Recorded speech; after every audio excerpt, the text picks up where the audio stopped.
புத்தக சுருக்கம். நண்பர்களை வெற்றி கொள்வதும் மற்றவர்களை கவர்ந்திழுப்பதும் எப்படி? How to win friends and influence people. மக்களை கையாள்வதில் உள்ள அடிப்படை யுக்திகள். குறை கூறாதீர்கள், கண்டனம் அல்லது புகார் கூறாதீர்கள். நேர்மையான உண்மையான பாராட்டை வழங்குங்கள். மற்ற நபரிடத்தில் ஆர்வமிக்கும் விருப்பத்தை உருவாக்குங்கள். மக்களை உங்களை விரும்ப செய்வதற்கான 6 வழிகள். மற்ற மக்கள் மீது உண்மையான ஆர்வம் கொள்ளுங்கள். புன்னகை புரியுங்கள். எந்த மொழியிலும் ஒரு நபரின் பெயர் அவருக்கு இனிமையானதாகவும் மிகுந்த முக்கியமானதாகவும் இருக்கிறது என்பதை நினைவில் கொள்ளுங்கள்.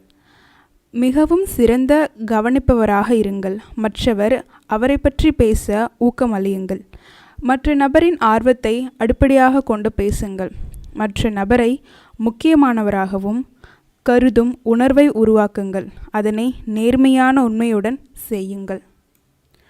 உங்களை சிந்தனை வழிமுறைக்கு ஏற்ப மக்களை வெற்றி கொள்ளுங்கள். ஒரு விவாதத்திலிருந்து ஒரு நன்மையை பெற வேண்டுமானால் அதற்கு வழி விவாதத்தை விட்டுவிடுவதுதான்.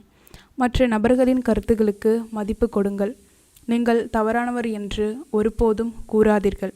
நீங்கள் தவறாக இருந்தால் அதனை உடனடியாகவும் முழு மனதுடனும் ஒப்புக்கொள்ளுங்கள். நட்பு முறையிலேயே தொடங்குங்கள். மற்றவரை உடனேயே ஆம் ஆம் என்று சொல்ல செய்யுங்கள். மற்றவர்கள் அதிகமாக பேசுவதை அனுமதியுங்கள். யோசனை அவருடையதென்று அடுத்த நபரை உணர செய்யுங்கள்.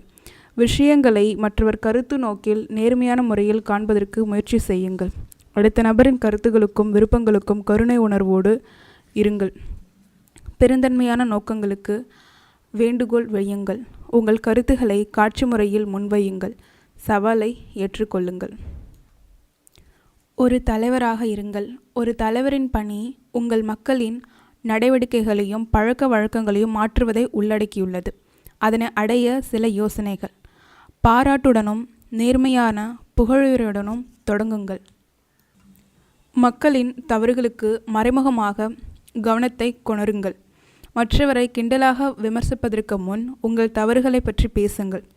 நேரடி உத்தரவுகள் பிறப்பதற்கு பதிலாக கேள்விகள் கேளுங்கள். மற்றவர் தங்கள் பெருமையை காத்துக்கொள்ள விடுங்கள். சிறிதளவு முன்னேற்றம் கண்டாலும் பாராட்டுங்கள். ஒவ்வொரு முன்னேற்றத்தையும் பாராட்டுங்கள். உங்கள் பாராட்டுகள் இதயபூர்வமாகவும் புகழ்வதில் அளவற்றும் இருங்கள். மற்றவர்களுக்கு சிறப்புடன் வாழ இனிமையான பாராட்டை கொடுங்கள். ஊக்கமூட்டுவதை பயன்படுத்துங்கள். தவறு எளிதாக திருத்திக் கொள்ளும் வகையில் ஆக்குங்கள். நீங்கள் முன்வைத்த விஷயத்தை செய்வதில் மற்றவரை மகிழ்ச்சி பெற செய்யுங்கள்.